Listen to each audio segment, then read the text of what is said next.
जोहार जयमासी आसो अलिंग आपे सनाम को मौजार नापाय रे मेनाप पेया नोआ वीडियो रे आपे सनाम को लिंक सगुन दाराम पेया तो दुलरिया बयहा मिश्रा को निता अडी चर्चा रे चालू कना जहां की कन्वर्ट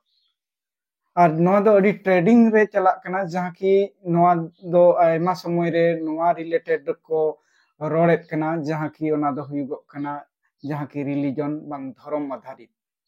मेनखान तेहें अब बाडाय दरकार कना जे जहां कन्वर्ट और कन्वर्टेड जहां शब्द और अब मीनिंग जखन वो नेला तो नोआ दो अरु फेराव बांगमा परिवर्तित बांग रूपांतरीकरण नोआ को अब वो और बांग ट्रांसफॉर्म नोआ वो व्यवहार कना तो नोआ अब बाडाय दरकार कना जे तेहें जहां कन्वर्ट कना को सरीगे क्रिश्चियनिटी बांग क्रिश्चियन होड़ को कन्वर्ट कना नोआ दो डाउट रेना विषय दो बांग कना मेनखान नोआ बाडाय दरकार कना जे उनको जहां को कन्वर्ट कन इसय उनको सही जगह ते को चलाओ कना से उनको गलत जगह ते को चलाओ कना से जहां गलत खना सही जगह ते को चलाओ कना से सही जगह खना गलत जगह ते को चलाओ कना नोआ गे तो कन्वर्ट रेना मिटन मीनिंग कना तो चेदा से अब बो बाडाय गिया to change somebody something completely नोआ गे कन्वर्ट रेना रियल शब्द कना मेनखान तेहेंया दिन रे जहां बो नेल दाड़ेहा कना अडी ट्रेडिंग रे चला कना नोआ रिलीजियस आधार ते नोआ कथा को रोड़ेत कना तो ओनागे आबो बाडाय लगित ते नोआ वीडियो जेमन मुचाद हबी बो नेलमा और नोआ बो बाडाय दाड़ेहा ओकोय को कन्वर्ट कना और ओकोय को सही जगह ते को हेज कना से ओकोय को गलत जगह ते को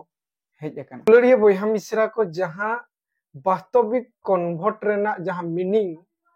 और नोआ इंट्रोडक्शन रे अब बो बाडाय दाड़े की और बो चेक किया मेनखान तेहें आपे को ठे नोआ अवगत सनाय लिया से नोआ आपे को लिंग बाडाय हेचो पिया जे मानवा आजा जहां स्टैंडर्ड जहां की आजा नैतिकता और बांगमा मिटन आजा जहां लका सिर्जन निये सिर्जव कादे ओना आधार ते तेहें मानवा ओका खन ओका सेटे कन्वर्ट कना नोआ बाबत ते आपे को लिंग बाडाय हेचो पिया चेदा जे मानवा दो मिटन सोशल बीइंग सुमुंग दो बांग कना मेनखान उनी दो मोरल बीइंग हो कना नोआ दो बाडाय दरकार कना जहां की उनिया मोरालिटी रेना बेस और बड़ी विचार रेना सामर्थ और शक्ति मेना तया जहां की सिर्जनीय ओना आधार ते आजा उर्गन मुठन लेकाते बेनाव कदिया बाइबल रोड़ा ईश्वर जखन मानवा सिर्जव कदिया आजा उर्गन और मुठन लेका ता माने नोआय सदरत कना मानवा हा मिटन स्टैंडर्ड मेना जहां स्टैंडर्ड की मेंटालिटी हुईगो और जहां की सोशल रे आजा सोशल रे जहां ताहन लगती कना और ओना रेना आजा नेचर नेलोगोआ स्वभाव नेलोगोआ ओना स्टैंडर्ड खना जेहेतु मोरल बीइंग कना ओना स्टैंडर्ड खना मिट मानवा ओका सेटे कन्वर्ट कना नोआ वीडियो माध्यम ते आपे पे बाडाय दाड़ेहा जे सरीगे मानवा ओका सेटे कन्वर्ट कना चेदा से आबो बो बाडाय का जे मानवा जहां की आजा रियलिटी तेहें जहां की कन्वर्ट होते ते आदे है तो बाइबल सदरा मानवा जखन आज सिर्जन दिन रे अडी शुद्ध और पवित्र और परफेक्ट बनाव लेना मेनखान उनी मानवा आजा कन्वर्ट इदी कारण ते आजा कई दशा कारण ते ईश्वर ठे खना एड़ा लेना जहां की उनी दो ईश्वर खना संगीना जहां की रिफ्लेक्शन बांगमा सॉरी जहां की उनी रिफॉर्म नाय जहां की उनी ट्रांसफिगरेशन जहां शब्द वो व्यवहारा जहां की उनी दो अरु फेरावना जहां सिर्जनीय सिर्जव लेदे ओना स्टैंडर्ड हराव कते आजा पतन रेना कई रेन कारण ते आजा पतन सेटे चलावना नोआ बाबत ते अब बाइबल अडी सीधे सीधे रोड़ेत कना और ओनागे ओका सेटे पतन नेना से ओका सेटे कन्वर्ट ना नोआ अब बाडाय दरकार और इन सलाते मना विशु बयहा नोआ को बाबत ते मानवा हा रियलिटी ओका लेकाते हराव किया और ओका आजा रियलिटी ताहे कना और ओका रे बदलेनाय नोआ बाबत ते विशु बयहा तकिन मेना किना जे आबो को किन बाडाय हेचो बना कि अलिंग बना हरते आपे को लिंग बाडाय हेचो पिया और मानवा हा रियलिटी तेहें आत अका कारण ते convert akana mente Bible sodor. तो गाते को जहाँ तिने अब वो अंजम किया से जहाँ तो कन्वर्ट सरीगे तेहं जहाँ मसी हर को आको प्रकृत आइडेंटिटी जहाँ तो परिचय तेहं सरीगे आको प्रकृत परिचय चेट को ᱧᱟᱢ का और ओकार प्लेस रे मेना का से ओका थई रे आको तेहं मेना को और नोआ को अब को बो नेला तो सरी दो नोआ कना बाइबल नोआ कथा जहाँ लका निया लाहार बो नेल के जे सिरजनिया बाबा जहाँ मानवा बना ले दिया उनी दो परफेक्ट तहन लेना और उनिया उर्गन और मुठन लेकाते उनी बना खातिर ते जहाँ दो ईश्वर जहाँ स्टैंडर्ड आज ठेन तहे लेना और मानवा तीन रे कई केट परते पतन परते उनिया अवस्था जुदी बन नेला एखान बाइबल नोआ रे पूरे अजा जहाँ चित्र सदर अजा चित्रणया ओना अडी साफा सड़ा अदो ओना के मिड बार पद अब बाइबल खोदा जुदी बन नेल खान अजा मानवा पतन परते जहाँ कंडीशन अवस्था ओना बाइबल खोदा अब बन नेला ओंडे नोका ऑल कना इनते उनको दो ईश्वर बाडाय तुलु ईश्वर मेन कते बांग दो को महिमा दया और बांग दो को गुण मनाव जोहारा दिया मेनखान आकुआ हुदिस जंग करे को अड़ी पत्रियना और उनको बबुज अंतर न्यूतन तकवा तो नोडे नोआ कथा लो जे जहां को तो तेहे ईश्वर मान दो सिसिज बाबा तेहे बड़ाय तुलु उनको दो बाको बड़ाय दिया से और उनको जहां सिसिज महिमा एम जहां मरारांग दरकार कना उनको बांग कते उनको दो को आकुआ उहेर दिसे रेगे तको अड़ी पत्रियना और उनको बबुज अंतर दो न्यूतन तकवा अर्थात मानवा जहां दो अकिल ज्ञानो जहाँ दो बड़ाई उरुम रे जहाँ दो ओना तो न्यूतन तकवा ओना पर तो नोय ले जे अकिलन मेनो कान तुलुई को ले लाहेना अकिल को मेनो का तुलुई को ले लाहेना माने दो मानवा आजा हुदिस रे चलाव काते उनी दो निजो को अकिल मेते लेयो कना मेनखान स्वतंत्र भाव रे जे अलग लेकाते दो बोल ले लेखा दो उनी दो बोकायना ले लाहेना मुरुकेना और बिन मारा सिसी जे ठनक दो को फेराव केदा मारा मानवा और चेणे को और पुन जगान को और लेनो टुंडा को मुरहु रे को मुठन रे तो मानवा चिके किया जे उनी जहां सृष्टि करता तीस हो बाय गुजुआ तीस हो बाय नसा मेनखान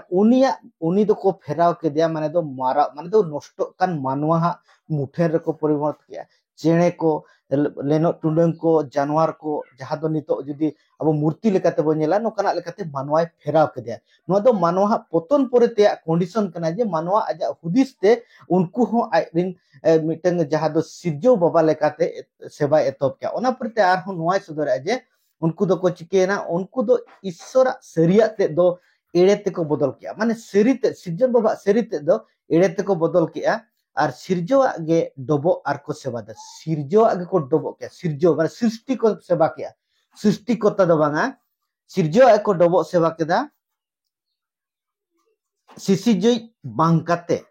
सिसिजय बांकाते सिरजो को डबो सेवा केदा और ओना परते जुदी आजा कंडीशन बन नेला बाइबल नोआ सदरा जे उनको मानवी दो को चिके केना उनको तो जतो लेकाना बेधर्म दुष्टमी लालच बड़ी ते को पेरेजना हिसके खून खपरियो एड़े और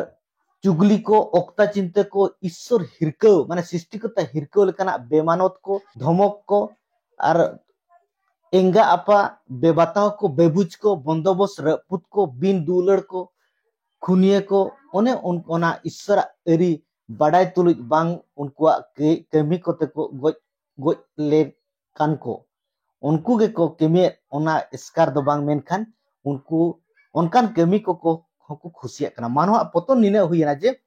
तेहें हुए तो बाय कमी कना मेनखान आज उनकान कमी होय खुशिया कना जे नोका हो कमी ठीक गया मेनते तो निनंग धबित मानवा पतन खातिर ते जुदी नितो बो नेला जे मानवा निनंग पतन परते उनी जहां सृष्टिकर्ता जहां लका सिरजनिया बाबा बना ले जाए ओंडे खोदा ए सहायन परते उनिया निजरा जीवन शैली से निजर आजा आजते चलाव कते तिने बड़ी सने चलाए ना तो ओना रे परिणाम जुदी बाइबल ले जाए जे एते मानवा दो को कई किया और कई के परते ओना उनको दो को चिकेना जहां दो बाइबल ले या उनको तो जायजुग मरण को और न्याम रे अधिकार को हुईना तो ओना मरण खोदा जहां दो मिटंग सजई खोदा बाबा ठर खोदा सगिंग ना माने दो मिटंग सजई ते चलाए ना तो ओना सजई दो जेमन मानवा आलोय न्याम लगित ते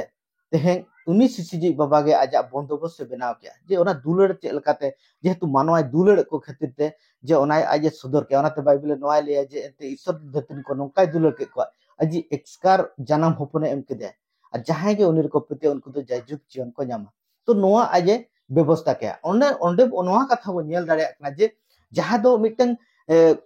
उनी जिसु मसीह रे जते बड़े मिन हड़ पेतियो कना ओंडे मिटे बदलाव बन नेले बदल जहां सृष्टिकर्ता जहां लका मानव मिटे बनाव ले जहां लका जीवन अजा ताहे दरकार ओंडे को मसीह रे हेज परते मसीहा जहां जीवन जहां स्वभाव सिर्जनीय बाबा जहां लका लेकाते मानव बनाव ले ओना दो ओंडे अजा ठेन स्वभाव ते उनी दो ट्रांसफर ना माने दो उनका लेका उनी जीवन बनाव ना जहां लका जिसु मसीह जहां लका आजे आजा जेतु जिसु मसीह नोडे बाइबल ले आजे उनी दो ईश्वर दो ओकोय हो बाको नेल कादे मेनखान उनी ईश्वर गे जेबन नोआ धरती रे को बडाय दाड़े उनी सदर लेगिते जिसु मसीह उनी खुद ईश्वर काते हेजना तो नोआ विषय जते बड़ो बनेले खान दो ईश्वर स्वभाव उनी मसीह रे हेजम परते उनी को हरोगे मिटंग मसीह हर मिटंग जिसु मसीह शरीर लेकाते बडाय हर दो उनी स्वभाव बदलत है उनी जहां लका लाहा जीवन दो उनी होय दाड़ा न्यू कोते न्यू बुलु कोते बड़ी कमी कोते आयमा प्रकार लाट घाट कोते बखान दो आयमा प्रकार जहां दो बड़ी मेन लेखान दो आयमा नोडे जहां तिना लिस्ट बोल लई कि अनो सनमा लेकाना जीवन व्यतीत अतिबाहित ता है मेनखान जते मसीह रे परते उनी जीवन दो अरुएन ता फ्रेंड ता बाइबल लेया जे जहां को मसीह को अपनार किदा उनको तो नवा सिरजन ना को नेल पे सनमा मारिया दो चलायना मेनखान जत्तो नवा गे होइना तो मसीह रे हेजा कान को तो नवा को फेरा बदल आको उनको केवल ना जी केवल कमी सेड़ी बदल आ सला देबा सोच विचार बदल उनको जीवन रे पूरे तेट के बदल आ नोआ गे नोडे बो बुझो दरे कना जे जिसु मसीह हेन परते नोआ गे को कन्वर्ट कना नोआ गे को बदल नोआ गे ट्रांसफर कान तको नोआ गे को अरु फेराव कना जहां की जहां समय रे मानवाय बनाव लेना और ओना समय रे जहां परफेक्ट आजा स्वभाव और ओना स्वभाव दो आजा जेखन कन्वर्ट ना आजा कई कारण ते ईश्वर खना संगिन खान ओना हिसे सुये किबा नोका लुचेला माट नोकना ताहेनते जहां कारण ते उनिया नैतिकता हराव के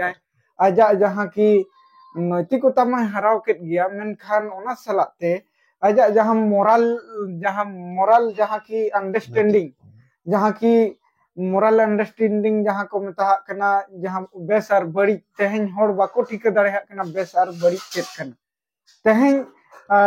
जे जहां बो नेलेत कना जहां की सोशल मीडिया माध्यम ते हो तेहन अडी गोटांग उनकान एंटरटेनमेंट मेना जहां की रेंगेज ड्रेस काते हजुगो कना को देखाव कना को ओना को अडी एंजॉय सलाते को ग्रहणेत कना समाज ग्रहणेत कना और ओना को रस्कयेत कना तेहन नोआ हो बाको ठीक दाड़े कना तो ओना गे जहां ओका खना ओका से मानवाय कन्वर्ट कना मेनखान ओना लगित ते चेत आर उपाय उनका मेना जहां की अबो मानवा बंचाव दाड़े निहती ओना लगित के जिसु मसीह हेजना ओना लगित ते जिसु मसीह हेजना जीवन होर को बडाय दाड़े जे आपे पे न्यूर कना आपे परिणाम चेत हुई कना जदि परिणाम नोआ हुई कन खान तो आपे को ओंडे को अचुर पर तो जिसु मसीह फर्स्ट हेज कते के नोआ कथा ले के जे शर्माराज दो शुरू कना मन अचुर पे और भाग्य समाज प्रचार पे मन अचुर दो चिरा ले था मेनखान बाय ले था धर्म अचुर पे धर्म बदल पे बाय ले मेना मन अचुर पे चिदा से नितो दो जहां होते ते आपे शर्माराज पे सेटर ओना दो मिटन कना जे तेह आपे कमी आपे उहेर आपे चिंता सनामा बदल हुई मन अचुर पे चिदा आपे दो हुई दाड़े तेह सरी सिचि बापे बड़ा ले दे आपे कोय को पे लेकान को पे सेवा को धीरे दारे पुनर चिली को पे सेवा को थान मेनखान नितो तो सरी सिचि बाबा आपे बड़ाय काते मन अचुर काते हिजु पे और सरी भागे संबंध नोआ कना जे आपे कई घट लगी इनी दाड़े कना और आपे को सनाम लेकान आपे को सोनत सुद लगी ते इनी दाड़े कना तबे उतर आपे बाबा ठन पे सेटर ओनाते बो नेल क्रूस कटरे जिसु मसीह गज एना तो पाहचना जीत बेरे ना और ओना होतेते अब तेह उनी बाबा तुली अब बाबा जाय तु पवित्र कनाय सनत कनाय और आजा थई हो सनत थई ओंडे जहां लेकान जंद्रा मद्रा होर जहां लका जुदी भाषा ते बोले ओंडे तो बाय सेटर दरे ओना लगे शुद्ध पवित्र दरकार तो ओना दो केवल जिसु मसीह ओना एक बुरो का आजा धार्मिकता आबरे लगुएना ओना खेतिर दे बो सेटर अच्छा जहां अबिन बिन लयत कान बाइबल ले सदर कना जे उनी जहां ईश्वर दो आको को माने को अरु फेराव के आको बुद्धि जहां की भ्रष्टयना कई कारण ते भ्रष्टयन कारण ते लेño टुडंगो को आर सिर्जना को डबो जोहारा नोडे जहां सदर किया से आर अबिन बिन लय किया ता ओंडे खना बंचाव लगी खान दो खाली नोआ गे मत एक मात्रा ये कना जे जिसु मसीह होते ते ओना रेना जहां की माने उद्धार मिटंग बंचाव नाम दारे जहां की ओना लगी ते मिटंग कमी हुई मने अचुर तो आर हो दुलरिया बया मिश्रा को नोडे जहां बो नेलेत कना तो नोडे अब बड़ाई दरकार कना जे सरीगे जहां तीन निद जहां तीना मसी रे को हजुगो कान जे नुकु सही सेट को कन्वर्ट करना से गलत सेट को कन्वर्ट करना तो तेहेन देखोन उनी मिटन हर जुदी मिट हर जुदी मसी ग्रहण करना जीसु मसी ग्रहण करना उनी अजा नैतिकता स्टैंडर्ड रे अरुये तया जहां नैतिकता स्टैंडर्ड रे हराव ले तया जहां की न्यू बुलू और बांग तापम खपरियो झगड़ा झटी नोका नोवा को बदलेत कन तया अजा हरो रे बांदे रे सनाम रे उइहर चिंता और बांग अजा घरों चलाव रे सनाम रे रुफराप कन खान आयमा समय रे नोवा को लयत कना को जे नुकु दो को कन्वर्ट कना को तो नुकु दो को नापाय जिनिस को बगी का तेहेन मी हर जदी सरी गे मसी अजा सच्चाई मनते ग्रहण कदियाय बांग क्रिश्चियन धर्म में रे हेज कनाय और जीसु मसी आंगोच कदियाय तो उनी दो अजते तेगे उनी कन्वर्ट कनाय जहां की उनी बड़ी खना ए उना न्यू बुलु न्यू तापम खपरियो से न्यू बुल कते हर धारे करे गिति नोआ को बांग कते और उनी दो मसी रे हेज कते दो उनिया लाइफ स्टाइल बदलो कना अदो को हर को नेलेट खान को चेक को मेना कन्वर्ट कना को मेनखान कन्वर्ट दो रियलिटी दो नोआ कना जहां की अरु फेराव जहां की अबो बांग मा चेंजिंग नेलेया जे to change somebody something completely तो नोडे मसी अनहान नवा जीवन बाबते बाइबल चेद लोरिया नोडे नवा ऑल कना अपिया मन और जीव नवा अरुता पेमा और नवा हरते हरो जम्पे ओने उनी दो ईश्वर लेका सेरियाते रेया धर्म और सनत रेया सिरजव कना और नवा सदर नोडे आदो एड़िया गिडी काते मिड के मिड हर आडे पासेरन को तुलुई सेरिया रोड पे माने मिथ्या परित्याग एड़िया बड़ी काते सेरिया रे पे ताहन पे अबो मा एंते मिमिद हर एटा हर रेया हरमो हटिंग कना बोन एदरे पे मेने आलो पे केया अपिया रांगाव दो सिंह चांदो आलो हसुर लटमो ताइपे तापेमा आर शैतान हो ही आलो पे आड़ाया कुकुमुड़ी दो आर आलोय कुमुड़ुमा मेनखान बिचकम आजा नीच जीते भागिया केमिते धर्म खाटाव मा जेमन अकुलाना हर एम हेटिंग लगिदे ताहेन ताय तो नोआ कथा को जहां दो ऑल कना जे मसी होड़े हेजन मसी रे हेजन परते उनी जे नोआ जे दो आज भागी कमी लगिते अदो मिटंग हाड़ा बुझोआ नोआ रोल लगिते चेदा से नोआ जहां धर्म विरुद्ध बलि रोल कना मिका सरिया कथा नोआ कना तेहें जहां लेका अबो को जुदी तेहें मसी रे मिनोड़े हेजना आजा जीवन अरु के ताया बदल के ताया जहां का मांग कुमड़ू तहना कुमड़ू बेके डकाते तहना केमी के न्यू बुलु का तहना ने बेगी के अना सलाते उनी अजा कथा बार्ता अजा चलिचरण अजा मन चिंता आयमा जतो बड़ी तहना मेनखा जते बड़े बदल लेना नवा जीवन अरु के उन ओक्तो रे तेहें मसीरन हर को चेतारे निने हिरके निने घृणा नोका बुझो अजे नवा धरती रे जतो खुदा कई से खराब कमियान हर को दो केवल मसी कना को चिदा से मिटिंग के अपराध कांता को अजे तेहें आकु को कन्वर्ट कना बदल कना को मेनखान नोआ वीडियो आंजम के परते पाल पे बड़ा दड़ा कना जे नुकु कन्वर्ट तो सेरीगे सठिक विषय कना से बांग तेहें ना जे नुकु हथियार को रकाब या जहां को ये लगी जहां लका विरुद्ध जहां लका एदरे मसी को चेतारे को रकाब या नुकु मसी हड़ो को तो क्रिश्चियन हड़ो हथियार सब काते को दाल तो लगी से अकवा ज्यादा रगी माने रगी सदर लगी से जहां बाको कबी कना तो तथापि नोआ बंजल अमेरिका नोडे चेदा नोआ कथलनी रोड़या जैसे तेहें जहां कन्वर्ट कना से बदल कन जे उनी सटीक जगह ते बदल कना से बड़ी जगह ते बदल कना बार बार नोआ बरोड़या जे कन्वर्ट कन क्रिश्चियन हड़ को उनको को दो माने नोआ धरती रे नोआ संसार रे जेबन ताहेन रे जग्ग गो बांग कना मेनखान नितो आपे के चिंता ताबन पे तेहें मसी हड़ को बदल कन हड़ को सेरिया बडाय कन हड़ को तेहें चेत आरहो ओना जगह ते को रुवाड़ा जहां लेका तो बाइबल मेना जे जहां खुदा पे जहां न्यूत रे पे ताहेन नितो मार्शल ते पे चलाव कना मार्शल डहार रे पे तड़ाम का चेत उनको आरो न्यूत ते को चला मिड अक्तो रे लसोद रे को जबलेना लसोद खुदा नितो नापाय जगह ते को चलाव कना चेत ओंडे खुदा आरहो को रुवाड़ हिजुआ बाइबल नो आडी सफा सड़ा रे तेहें नोका हो रोड़ा जे तेहें जहां जीवन आपे बड़ी जीवन खुदा नवा जीवन ते पे रु कान खान का तो तेहें ओना नवा चिता तेहें सृष्टि करता ते सृजन बाबा चिता रुबवा चिता फेराबा चिदा से उनका के बाय बनाव का उनका जीवन क्षमा के बाय बनाव का मिटन मानव और मिटन मानव बाम तुले दाड़े नुआ ओकालका अब को बना को चेदा से मानव तो मिटन खोदा मिटन सृजनीय बाबाटर को अब सृष्टि कर जत्तो मानवा के समान बहा लेका के समान लेका के नेल को जहां दो मिटन धर्म आधार ते बाम भाग से कलर आधार ते हो बांगा से और जहान लेकाते हो बाम भाग दाड़े चेदा से उनी हो बहा कान गया तो मसी नुआ ले जे बैरी को दुलड़ को पे आड़े पास रिन को दुलड़ को पे जुदी बैरी आमे आमा बिरुते जहां चक्रा ते खान दो इके काय में क्षमा काय में नुआ सिखोय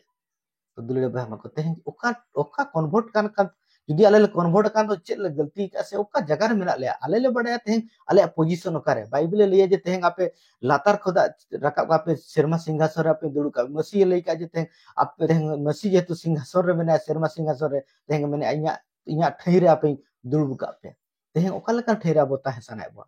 चेन ओना ठई रे जहां रे तो तेहन बाइबल ले जे ओना ठई रे तो केवल मिद दिन हिलो मुचे रे तो नष्ट के मेना बिचकम सासेत के मेना चेन ओना सासेत ठई रे तेहन मानवा तेहन मसी होड़ को तायना तीसरे बांगा तेहन ओना ते मेना जे तेहन जहां को कन्वर्ट कना और उनको को बड़ाया सरी लेकाते यीशु मसीह जहां को बड़ाया कदिया और को बदल कना उनको गे जहां दो जोतो कदा सरस जीवन बाइबल ले नवा जीवन से जायजुग जीवन से शर्मा जीवन उनको को नामा तो आसो नवा वीडियो माध्यम ते कन्वर्ट जहां दो कन्वर्ट कान को लगी ते जहां का कथा बो रकाबे थे किछि दो बुझो के पाले इन आसो जदियो ते हिरके हिसे मेना तथापि आपे किछि गान विषय जहां दो सरिया और आपे को पाले पे बुझो का और नोकाना कथा चिदा आले सदर जेमन आपे को सरिया दो चेक कना ओना पे बड़ाय दाड़े